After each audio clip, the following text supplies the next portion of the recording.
وما خلقت الجن والإنس وما خلقت الجن والإنس إلا ليعبدون জোরে বলি সুবহানাল্লাহ। আল্লাহ বলে, বান্দা তোমাকে দুনিয়ায় কেন বানাইলাম? হে যুবক, আমি আল্লাহ তোমাকে যৌবন দান করেছি। হে বান্দা, তোমার মতো দুনিয়ার বুকে হাজার রকমের কোটি রকমের যুবক, আমি আল্লাহ তাদেরকে আমি আল্লাহ যৌবন দান করেছিলাম। তাদেরকে আমি আল্লাহ আস্তে আস্তে এই যৌবনকে আমি আল্লাহ বৃদ্ধের ভিতরে আমি আল্লাহ উপনীত করেছি। ঠিক কিনা জোরে বলেন। হে যুবক ভাই, আমরা কি চিন্তা করেছি আমার এই যৌবনকাল কি জীবনে থাকবে? চিরদিন থাকবে? জোরে বলেন, চিরদিন থাকবে। কিন্তু আমার বাবা একদিন যুবক ছিল, ঠিক কিনা জোরে বলেন। আমার মা একদিন যুবতী ছিল। আল্লাহ রাব্বুল আলামিন আস্তে আস্তে জীবনকে আল্লাহ যৌবনকে আল্লাহ বার্ধক্যের ভিতরে আল্লাহ উপনীত করে দিল। ও আমার ভাইরা, আমার বাবারা, আমার ও বৃদ্ধ বাবাজি, একটু চিন্তা করে দেখেন, চক্ষু দুইটা বন্ধ করে দেখেন। চক্ষু দুইটা বন্ধ করলে মনে হয় সেদিন কেন আমার বাল্য বন্ধুদের সঙ্গে খেলাধুলা করলাম। চক্ষু দুইটা বন্ধ করলে মনে হয় কত স্কুল জীবনে কত বন্ধুদের সঙ্গে আড্ডা দিলাম, কলেজের জীবনে কত বন্ধুদের সঙ্গে আড্ডা দিলাম, মাদ্রাসার আমার ক্লাস সহপাঠী ভাইদের সঙ্গে কত ঘুরে বেড়াইলাম। এখন আমার সেই দিনগুলি কোথায় চলে গেল? এখন নিজের দিকে নিজে তাকিয়ে দেখেন, সেই রকম আগের মতন গায়ের বল এখন আর খুঁজিয়া পাওয়া যায় না। ঠিক কিনা জোরে বলেন। ভাইরা আমার, বাবারা আমার, গায়ে চামড়া ধোত্রা দিয়ে গেল, চোখের জ্যোতি আগের মতো নাই। হে মুমিন, চোখের জ্যোতি আগের মতো নাই, খাবারের রুচি আগের মতো নাই। ও আল্লাহর বান্দা, মাথার চুলগুলি আস্তে আস্তে পেকে সাদা হয়ে যাইতেছে। কথা বলেন না কেন? কে করতেছেন? যৌবন কি চিরদিন থাকবে? হে মুমিন, আল্লাহর গোলাম, কবরের মাটি প্রতিদিন আপনাকে আমাকে ডাকতেছে। হে আব্দুল্লাহ, হে আব্দুর রহিম, হে সিয়া খাতুন, তোমার মতো হাজার যুবক আমার কবরের ভিতরে চলে গেছে। আল্লাহ রাব্বুল আলামিন তোমাকে আমাকেও কবরে নিলেও নিতে পারতো। ইহসান করেছেন কে? জোরে বলেন, জোরে আওয়াজ দিয়ে বলেন, কে? এই দয়া কার? এই যুবক ভাইরা, পায়ে হাত দিয়ে বলি, আমি যখন 2006 সালে এই বাকেরগঞ্জ মুজাহিদিয়া কেরামতিয়া মাদ্রাসায় যখন লেখাপড়া করি, 2006 সালে এখান থেকে দাখিল পাশ করেছি। আমার ওস্তাদ এখানে হাজির হয়েছে মাদ্রাসায়, তখন তিনি হেডমাস্টার ছিল। স্যারে হাজির, এই আমাদের স্যারের ভাতিজা, স্যারের ভাই জসিম উদ্দিন, তিনি দুনিয়ার বুকে তখন ছিল যুবক মানুষ। আমার মেজো ভাই, তিনি ক্লাসমেট ছিল। কিন্তু আল্লাহর বান্দা জীবনে কল্পনাও করে নাই পাদ্রীশপুর মাদ্রাসায় লেখাপড়া করত, আলেমে ভর্তি হয়েছে। যুবক মানুষ, সুঠামদের অধিকারী ছিল। কিন্তু আমার ছোটবেলার কথাগুলি আমার মনে পড়ে গেছে। কিন্তু যুবক মানুষ মাদ্রাসায় লেখাপড়া করে আলেমে পাদ্রীশপুর থেকে লেখাপড়া করত। কিন্তু বান্দা চিন্তাও করে নাই, বান্দা কোনোদিন কল্পনা করে নাই এটাই আমার জীবনের শেষ বিদায়। হে মুমিন, অল্প বয়সে আল্লাহ রাব্বুল আলামিন দুনিয়া থেকে কত মেধা ছিল, কত স্মৃতি ছিল, কত শক্তি ছিল, আল্লাহ রাব্বুল আলামিন ডাক দিয়ে দুনিয়া থেকে বিদায় নিয়ে অন্ধকার কবর দেশের যাত্রী হয়ে ঘুমিয়ে আছে। ও যুবক ভাইয়ের আমার, বলুন তো, আমরা যারা এখনো যারা বসে আছি, এখনো আমাদের ইবাদতের সময় হয় নাই। আল্লাহ আমাকে এই বয়সে কি ইবাদত করা যায়? ও যুবক ভাই, পায়ে হাত দিয়ে বলি, মৃত্যুতে কিন্তু কোনো বয়স নাই। ঠিক কিনা জোরে বলেন।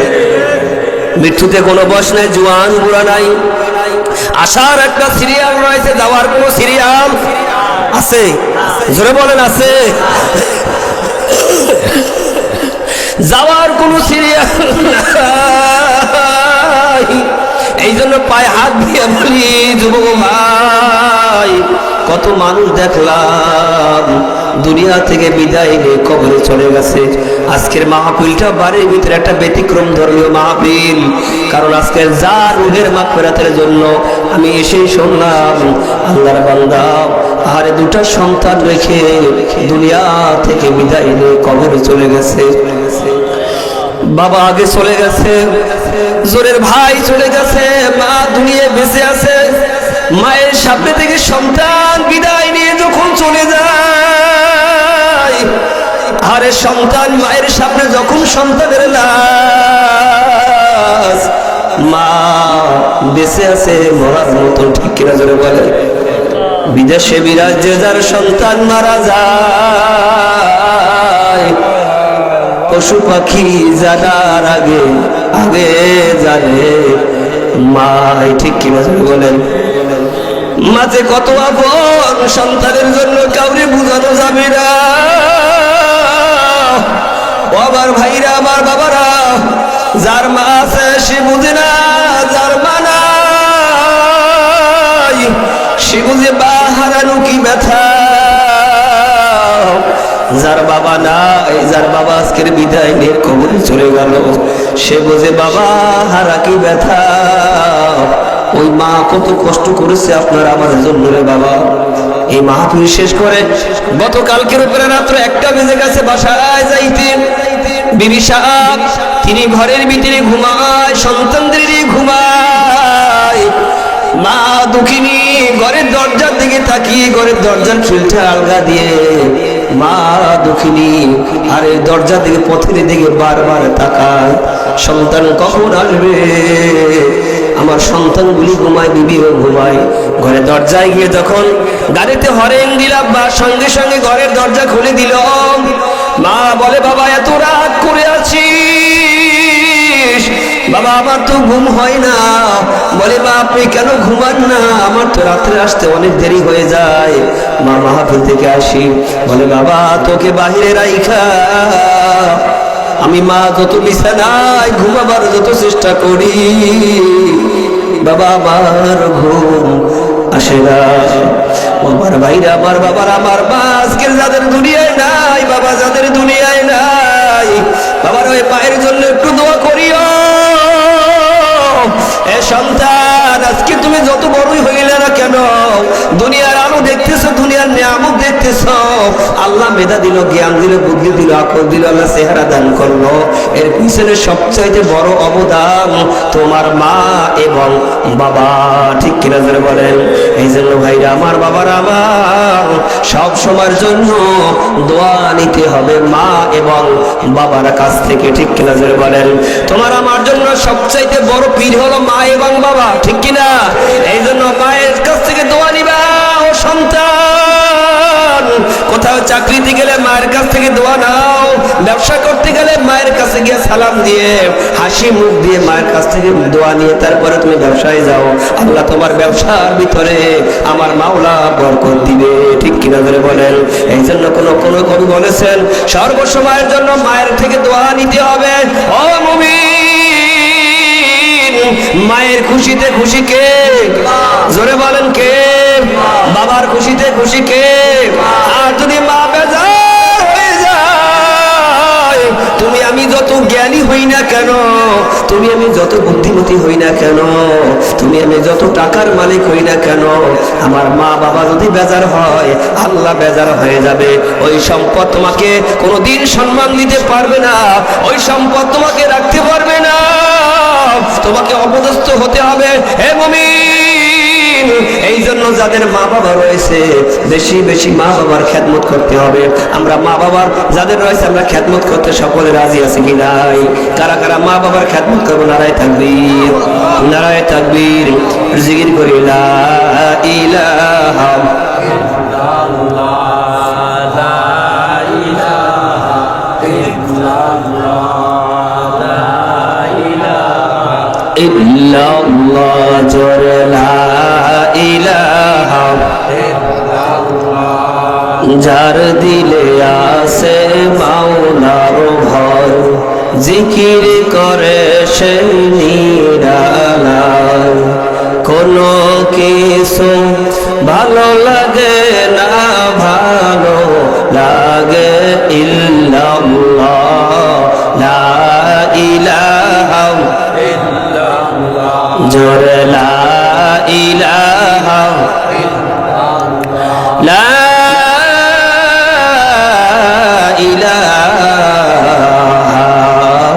ইল্লাল্লাহু মুহাম্মাদুর রাসূলুল্লাহ। সকলে বলি সাল্লাল্লাহু আলাইহি সাল্লাম। এই দুনিয়ায় কেউ আমরা থাকতে পারবো? জোরে বলেন, কেউ পারবো? কেউ থাকতে পারবো না। হে মুমিন, এই দুনিয়া ছেড়ে দেওয়া লাগবে। আল্লাহ রাসূল সাল্লাল্লাহু আলাইহি সাল্লামের কলিজার টুকরা নয়নের পুতুলি হযরত মা ফাতেমা রাদিয়াল্লাহু তাআলা এমনি ভাবে একদিন চেহারা মোবারক মলিন হয়ে গেল। স্বামী জামাতা আলী ঘরের ভিতরে পদার্পণ করলেন। ফাতেমার চেহারা দিকে তাকিয়ে দেখে ফাতেমার চেহারা মলিন। ফাতেমাকে ডাক দিয়ে বলে, ও ফাতেমা, আপনার চেহারা আজকের কেন মলিন? আপনার চেহারা কেন মলিন হয়ে গেল? আপনার শরীরটাও তেমন একটা ভালো দেখা যায় না। আপনি অসুস্থ, এই তো দিন এবং অসুস্থ, জ্বর, আবার সুস্থ, আবার জ্বর। ফাতেমা রাদিয়াল্লাহু তাআলা ডাক দিয়ে বলে, ও স্বামী আমার, ও প্রাণের স্বামী, আমি আপনাকে সেহরির সময় আমি কথাটা বলবো করে। রমজান মাস ছিল, আমি আপনাকে সেহরির সময় কথাটা আপনাকে আমি বলি নাই, কারণ সেহরির সময় যদি কথাটা আমি বলি আপনার মনটা খারাপ হয়ে যাবে গো স্বামী। আলী রাদিয়াল্লাহু তাআলা ডাক দিয়ে বলে, বিবি কি বলবেন আপনি আমার কাছে বলেন। ফাতেমা ডাক দিয়ে বলো, ও প্রাণের স্বামী আমার, আমি যখন তাহাজ্জুদের বিছানার আগে যখন আমি এমনি ভাবে ইশারের নামাজ পড়িয়া, এমনি ভাবে যখন আমি তারাবির নামাজ আদায় করিয়া ঘুমের বিছানায় যখন আমি ঘুমে গেলাম, ঘুমের ভিতরে আপনার স্বামী স্বপ্নে দেখি আমার বাবা আবার ঘরের ভিতরে প্রবেশ করেছে। ঘরের ভিতরে প্রবেশ করিয়া আব্বা জান ঘরের ভিতরে আন্ধার, ঘরের ভিতরে কি যেন খোঁজাখুঁজি করতেছে। বাবার চেহারাটা বড় মলিন।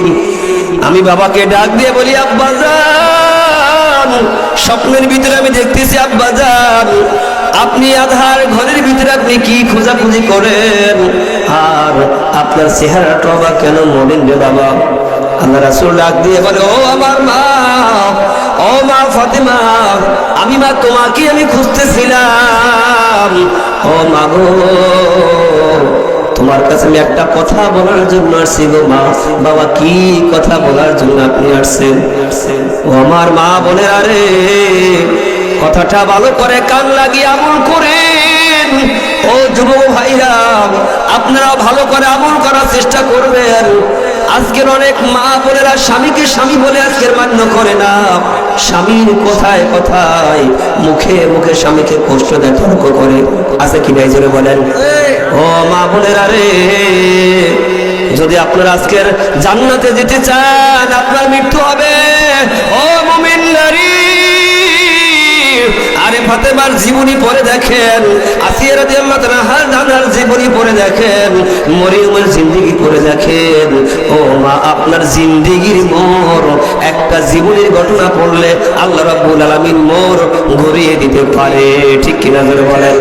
আজকের মা বোনেরা অনেক জায়গায় শোনা যায় আজকের এমন সুন্দর এমন কিতাব পড়া শুরু করে, কিতাব তো ঘরের ভিতরে কোনো খবরই নাই। হে মুমিন, কোরআন তেলাওয়াত তো আজকের আওয়াজ ঘর থেকে শোনাই যায় না। আজকের আল্লাহওয়ালা কিভাবে তৈয়ার হবে? কারণ দেখবেন আজকের আল্লাহওয়ালা তো ওই ঘর থেকে আসতে পারে যার মা বাবা নামাজি, যার মা বাবা আল্লাহওয়ালা, কোরআন তেলাওয়াত করে মাওলার জিকির করে, ওই ঘর থেকে আল্লাহর ওলি বাইর হতে পারে। ঠিক কিনা বলেন?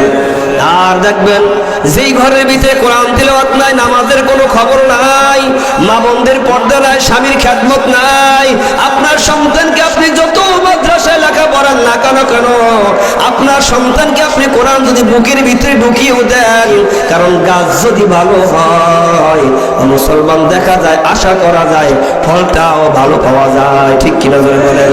আজকের মা বোনেরা আজকের পর্দা নাই, এমন ভাবে মোবাইল নিয়ে সামনে বসে থাকে, ফেসবুক সারাদিন ফেসবুক চালাইতে থাকে, আবার ঘরের ভিতরে তো সুন্দর করে টেলিভিশন ছাড়িয়া জি বাংলা স্টার জলসা দিয়া সারাদিন তাকিয়ে থাকে। স্বামী যদি কোনো কিছু বলে মুখে মুখে তর্ক করে ঝান্ডা মেরে কথা বলে, হে বিবি আমি সারাদিন কাজ করে আসছি, আমাকে একটু খাবার দাও, আমাকে একটু বিছানাটা ঠিক করে দাও। বলে খাবার নিয়ে খাও, টেবিলে বাড়া আছে। বলে কি বলে না? জোরে বলেন, বলে কি বলে না? জান্নাতে তো সোজা নয়। ও মা, ও বোন, পায়ে হাত দিয়া বলি আল্লাহ রাসূল কলিজার টুকরা নয়নের পুতুলি মা ফাতেমা রাদিয়াল্লাহু তাআলা স্বামীর সঙ্গে কেমন আচরণ করলেন।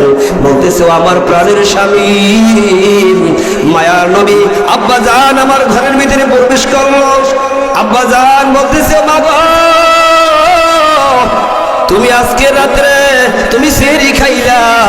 ও মা দুনিয়ায়, ও মা তুমি ইফতার করবা আমার সঙ্গে জান্নাতে।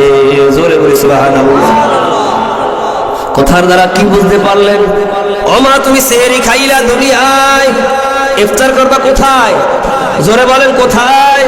তার মানে ফাতেমার আর বুঝতে বাকি না, আমার আব্বা জান আমাকে দুনিয়া থেকে নিতে আসছেন, আমি আর মনে হয় দুনিয়ায় থাকবো না।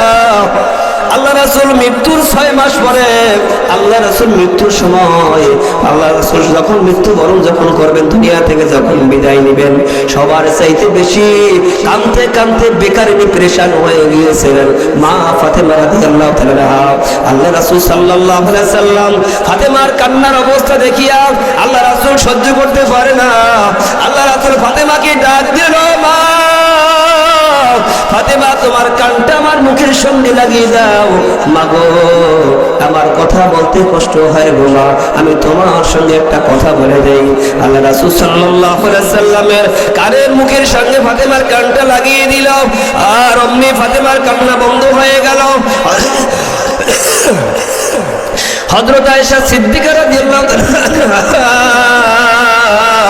ফাতেমাকে পরবর্তী সময় জিজ্ঞাসা করে, ও মাগো তোমার কান্না যখন এত বেড়ে গেল, আল্লাহ রাসূল সাল্লাল্লাহু আলাইহি সাল্লাম তোমার কানে কানে কি বললো, আর অমনি তোমার কান্না বন্ধ হয়ে গেল।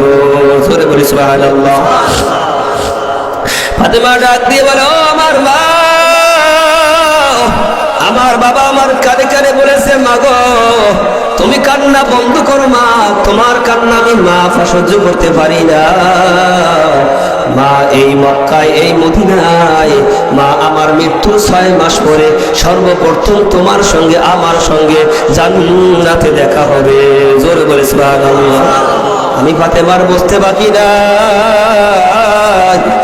আমার 6 মাস পরে আমার বাবার 6 মাস পরে আমার দুনিয়া থেকে বিদায় নেওয়া লাগবে। আরে আলী রাদিয়াল্লাহু তাআলা আনহু বয়ান করেন, ওই দিনকার থেকে ফাতেমার মুখে কোনোদিন হাসি দেখি নাই। হাসান হোসেন রাদিয়াল্লাহু তাআলা এমনি ভাবে মায়ের কাছে যায়, আরে তাদেরকে বলে, বাবারা তোরা আমার থেকে দূরে যাও, বাবারে আমাকে একটু একা থাকতে দে, আমাকে একটু মাওলার ইবাদত করতে দে। জোরে বলি সুবহানাল্লাহ। ফাতেমা কাঁদতে কাঁদতে বিকারিনী হয়ে গেল, পেরেশান হয়ে গেল। আল্লাহ রাব্বুল আলামিন যাকে দুনিয়ায় বসে আল্লাহ মহিলাদের জান্নাতের সরদারিনী করে দিল, ফাতেমা ওই কবরের ভয় মাওলার দরবারে কান্দে। আরে বলে, স্বামী আমার, আল্লাহ রাসূল আমার বাবা বলেছে, ও স্বামী আমি ইফতারি আমি সেহরি দুনিয়ায় করেছি, ইফতারি আমি জান্নাতে আমার বাবার সঙ্গে করব, এর মানে আমি দুনিয়ায় আজকের পর আর দুনিয়ায় নাই। ও স্বামী আপনার কাছে আমি একটু কথা বলতে চাই, আপনার সঙ্গে আমি একা একা একটু কথা বলতে চাই। ও আমার সন্তানেরা, বাবারা তোমরা একটু অন্তরে যাও। আরে যখন আলী কি রুমের ভিতরে নিয়ে ফাতেমা ডাক দিয়ে বলে, স্বামী আপনার ঘরে আমি এসেছিলাম, আপনার যেমনি ভাবে খেদমত করার দরকার ছিল আমি সেইভাবে আমি আপনার খেদমত করতে পারি নাই। ও স্বামী আমার কথার দ্বারা, আমার চলচলনের দ্বারা, আমার ব্যবহারের দ্বারা যদি আপনি কোনোদিন কষ্ট পেয়ে থাকেন, আমি বিদায়ের মুহূর্তে আমি আপনার কাছে মাফ চাই, আপনি আমাকে ক্ষমা করে দিয়েন। কাল কিয়ামতের ময়দানে আপনি যদি আল্লাহর দরবারে আমাকে মামলার আসামি বানিয়ে দেন, আমি ফাতেমা কিয়ামতের ময়দানে মামলার আসামি হয়ে যাব। ও স্বামী, এই কষ্ট আমি সহ্য করতে পারবো না, আপনি আমাকে ক্ষমা করিয়া দেন। আলী চোখের পানি রাখতে পারে না, ঝর ঝর করে চোখের পানি পড়ে, ফাতেমার গালের পানি পোছাইয়া দেয়। আলী কান্দে আর ডাক দিয়ে বলে, ও ফাতেমা, আরে মক্কার জমিনে মায়ার নবী বিশ্ব নবী সাল্লাল্লাহু আলাইহি সাল্লাম, আরে কত মক্কার মানুষ, কত কোটিপতিরা আপনাকে বিবাহ করার জন্য সবাই প্রস্তাব দিয়েছিল, কত ধনীরা বিবাহ করার জন্য প্রস্তাব দিয়েছিল, কিন্তু আপনার বাবা বিশ্বনবী মায়ার নবী সাল্লাল্লাহু আলাইহি সাল্লাম, আমি আলী, আমি বড় গরীব, আমার ঘরের ভিতরে কোনো টাকা পয়সা নাই, কোনো খাবারের ব্যবস্থা ছিল না, কোনো ভালো কোনো পোশাক আপনাকে আমি পরিধান করাতে পারি নাই, আপনাকে কোনো ভালো একটা খানাও আমি খাওয়াইতে পারি নাই। ও বিবি, আহারে আপনি একদিন নাই, 2 দিন নয়, 7 দিন 10 দিন পর্যন্ত আপনি অনাহারে জীবন কাটিয়েছেন। ঘরের ভিতরে আপনি চুলার ভিতরে কোনো রান্না করতে পারেন নাই। আল্লাহ রাসূল সাল্লাল্লাহু আলাইহি সাল্লাম একদিন এমনি ভাবে তিনি দিনের কাজের জন্য বাহির হয়ে গেছেন। বাইরে দিনের দাওয়াত দিতে দিতে ফাতেমার কথা, হাসান হোসেনের কথা ভুলিয়া গেল। যখন 7 দিন পরে মক্কায় মদিনায় প্রবেশ করলেন, হযরত বেলালের সঙ্গে সর্বপ্রথম দেখা। বেলাল মসজিদে নববীতে আজান দিয়ে দিল। আজান দেওয়ার পরে জামাত পড়ার পরে বেলাল ডাক দিয়ে বলে, ও মায়ার নবী, আপনি আজকের 7 দিন অতিবাহিত হয়ে গেল, আপনি কি আপনার ফাতেমার ঘরের খবর নিছেন? আল্লাহ রাসূল চোখের পানি ছেড়ে ডাক দিয়ে বলে, বেলাল, কেন আমার মায়ের কি হয়েছে? ও বেলাল, আমার মায়ের কি হয়েছে? বেলাল ডাক দিয়ে বলে, ওগো মায়ার নবী, আমি মুখ দিয়ে আমি জবান দিয়ে কি বলবো? আপনি ফাতেমার ঘরের খবর নিয়ে দেখেন। আল্লাহ রাসূল ফাতেমার ঘরের ভিতরে চলে গেল। আল্লাহ রাসূল সাল্লাল্লাহু আলাইহি সাল্লাম দরজায় দাঁড়িয়ে সালাম দিলেন, সালামের কোনো জবাব নাই। আল্লাহ রাসূল বুঝতে আর বাকি নাই। মায়ার নবী চোখের পানি ছেড়ে দিয়ে বলে, ওগো ফাতেমা, ও মা, ঘরের দরজাটা একটু খোলো মা, আমি তোমার বাবা আসছি। আরে ফাতেমা ঘরের ভিতরে কান্নার আওয়াজ। ফাতেমা ডাক দিয়ে বলে, আব্বা জান, আপনার সঙ্গে আমি যে দেখা করব, এই দেখা করার পরিবেশ আমার ভিতরে নাই। আল্লাহ রাসূল বুঝতে পেরেছেন মায়ার নবী সাল্লাল্লাহু আলাইহি সাল্লাম তার ব্যবহারের নমুনা জান্নাত থেকে কেউ আর পাক করে মেলা মানলো। ও মা, ও মা, এই রুমাল খানা নাও, এই রুমাল খানা গায়ের ভিতরে প্যাঁচ দিয়া মা একটু আমার সঙ্গে একটু মা কথা বলো। মা, তোমার মুখখানা দেখলে মা আমার কলিজাটা শীতল হয়ে যাবে। জোরে বলে সুবহানাল্লাহ। ও মা বলে, আরে আজকের ঘরের ভিতরে কত খানা, তোমার আমার স্বামী কত কষ্ট করে সারাদিন পরিশ্রম করে, ও মা বোন তোমার জন্য, তোমার মুখে একটু হাসি ফোটাবার জন্য কত কষ্ট করেন। আজকের স্বামী সারাদিন কষ্ট করিয়া যখন ঘরে ফিরে, তখন স্বামীর মনে কষ্ট দেওয়া যাবে না, ঠিক কিনা বলে বলেন? স্বামীর মনে কষ্ট দিলে আমার আল্লাহ বেজার, আর আল্লাহ যদি বেজার হয় মাগো জান্নাতে যাওয়া সম্ভব হবে না, ঠিক কিনা বলে বলেন? আল্লাহ রাসূল সাল্লাল্লাহু আলাইহি সাল্লাম ফাতেমার চেহারার দিকে তাকিয়ে দেখে ফাতেমার চেহারা মলিন, শুকিয়ে গেছে। মায়ার নবী ডাক দিয়ে বলে, মাগো, তুমি কি অসুস্থ নাকি? মা বলে, বাবা না, আমি অসুস্থ না। মাগো, তোমার চেহারা এমনি হয়ে গেল কেন? বলে, আব্বা জান, আজকের 7 দিন যাবত পর্যন্ত আমাদের চুলায় কোনো আগুন জ্বলে না।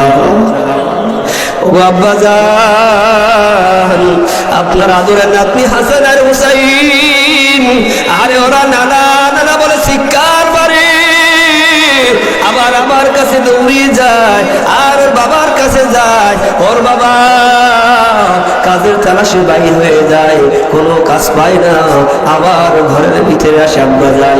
আল্লাহ রাসূল সাল্লাল্লাহু আলাইহি সাল্লাম দৌড় দিয়ে তিনি কাজের তালাশে আল্লাহ রাসূল আর এমনি ভাবে মরুভূমিতে বাইর হয়ে গেল।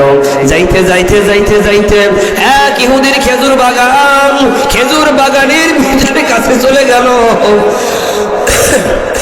ইহুদির কাছে গিয়ে বলে, ও ইহুদি ভাই, কজকার কোন কাজের কোন সন্ধান রয়েছে কিনা? বলতেছে, ও মায়ার নবী, কাজ করতে পারেন, খেজুর গাছের গোড়ায় পানি দিতে পারেন। একটা খেজুর গাছের গোড়ায় আপনি এক বালতি পানি দিবেন আর আপনাকে 2টা করে খেজুর দেওয়া হবে। আল্লাহ রাসূল ডাক দিয়ে বলে, ইহুদি ভাই, আমি খেজুর গাছের গোড়ায় পানি দিব, আমার কলিজার টুকরা ফাতেমা, আমার আদরের নাতনি হাসাইন আর হুসাইন অনাহারে অনাহারে ক্ষুধার যন্ত্রণায় ছটফট করতেছে। বিশ্ব নবী মায়ার নবী রাহমাতুল লিল আলামিন, আহারে দেখেন ইহুদির বাগানের পানি দেওয়ার জন্য মায়ার নবী সাল্লাল্লাহু আলাইহি সাল্লাম কিতাব সাক্ষী দেয়, এমনি ভাবে বালতি কুপির ভিতরে যখন ছেড়ে দিল, কূপ থেকে পানি উঠে উঠে মায়ার নবী সাল্লাল্লাহু আলাইহি সাল্লাম খেজুর গাছের গোড়ায় পানি দিতেছে। 7টা 8টা খেজুর গাছের গোড়ায় পানি দেওয়ার পরে আবার যখন কূপের ভিতরে ওই বালতি রশিটাও ছেড়ে দিল, হঠাৎ করে কূপের ভিতর থেকে বালতি থেকে রশিটা ছিঁড়ে ওই কূপের ভিতরে বালতিটা পড়ে গেল। মায়া নবী সাল্লাল্লাহু আলাইহি সাল্লাম দাঁড়িয়ে রইলেন, পানি দিতে পারেন না। ইহুদি দূর থেকে তাকাইয়া দেখতেছে বিশ্ব নবী সাল্লাল্লাহু আলাইহি সাল্লাম দাঁড়িয়ে রয়েছে। ইহুদি ক্ষিপ্ত হয়ে গেল, হে মুহাম্মদ, তুমি আমার বালতিটা তুমি কূপের ভিতরে ফেলে দিলা, এই বালতি যতক্ষণ পর্যন্ত তুমি না উঠিয়ে দিবা তোমাকে এখান থেকে ছাড়া যাবে না। ইহুদি ক্ষিপ্ত হয়ে রাগান্বিত হয়ে বিশ্ব নবী মায়ার নবী সাল্লাল্লাহু আলাইহি সাল্লামের গালের ভিতরে একটা চর মেরে দিল। জোরে বলে নাউযুবিল্লাহ। বিশ্ব নবীর গালে ইহুদির চর আমার আল্লাহ বরদাস্ত করতে পারে নাই। আল্লাহ জিবরাইলকে ডাক দিয়ে বলে, ও জিবরাইল, আমার বন্ধুকে আমি আল্লাহ না বানাইলে আসমান বানাইতাম না, জমিন বানাইতাম না। আবার বন্ধুর গালে ইহুদির চর, আমার বন্ধু যেন মন খারাপ করিয়া ওখান থেকে যেন না যায়। হেদায়েতের মালিক আমি আল্লাহ, ঠিক কিনা ধরে বলেন? ও আল্লাহর বান্দা নবীর উম্মত, মায়ার নবী সাল্লাল্লাহু আলাইহি সাল্লাম চোখের পানি ছেড়ে দিল। ইহুদির হাতটা ধরে বলতেছে, ও ইহুদি ভাই, তোমার হাতে নাকি কত আঘাত লেগে গেল। অপরাধটা তোমার না, অপরাধটা তো আমার, যেহেতু আমার হাত থেকে বালতি রশি সিরিয়া কূপের ভিতরে পড়ে গেছে। কেমন নয় নবীর আদর্শ, ও নবীর উম্মত। আর আজকে আপনারা আমার আদর্শ চরিত্রগুলি কোথায় চলে গেল, ঠিক কিনা যারা বলেন?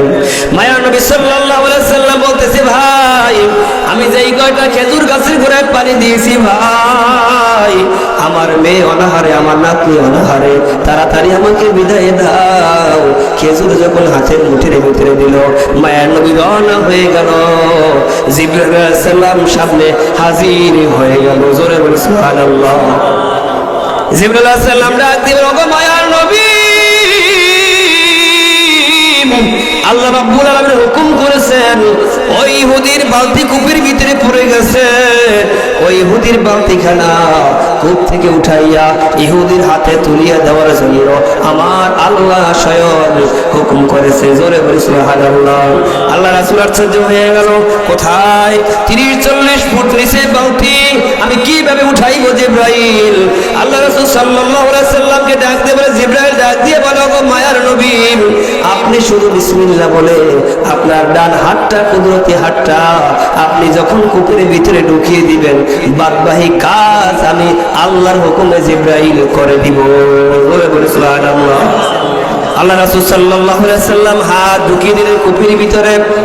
আল্লাহ রাব্বুল আলামিন জিবরাইল আল্লাহর হুকুমে যখন যখন জিব্রাইল বালতিটা মায়ের নবীর হাতের ভিতরে ঢুকিয়ে দিল, ইহুদি দূর থেকে তাকাইয়ে দেখতেছে 40-50 ফুট ওই কূপের ভিতর থেকে বালতি কিভাবে এই মোহাম্মদ কিভাবে উঠাইলো। এ কোনো সাধারণ মানুষ নয়, আমি ভুল করেছি, আমি অন্যায় করেছি। বালতিখানা হাতে দিয়া মায়ার নবী ফাতেমার বাড়িতে চলে গেল। ফাতেমাকে খেজুর দিল, হাসান হোসেনকে খেজুর দিল। হাসান হোসেন রাদিয়াল্লাহু আনহু খুশি হয়ে গেল, খুশির সহিত তারা খেজুর খাইতেছে, আনন্দ করতেছে। হঠাৎ করে ঘরের দরজার ভিতরে কে যেন নক করলো। হাসান হোসেন ডাক দিয়ে বলে, কে গো, তুমি ঘরের দরজায় নক করলা? মায়ার নবী ডাক দিয়ে বলে, দেখুন আপনি কারা আসছে।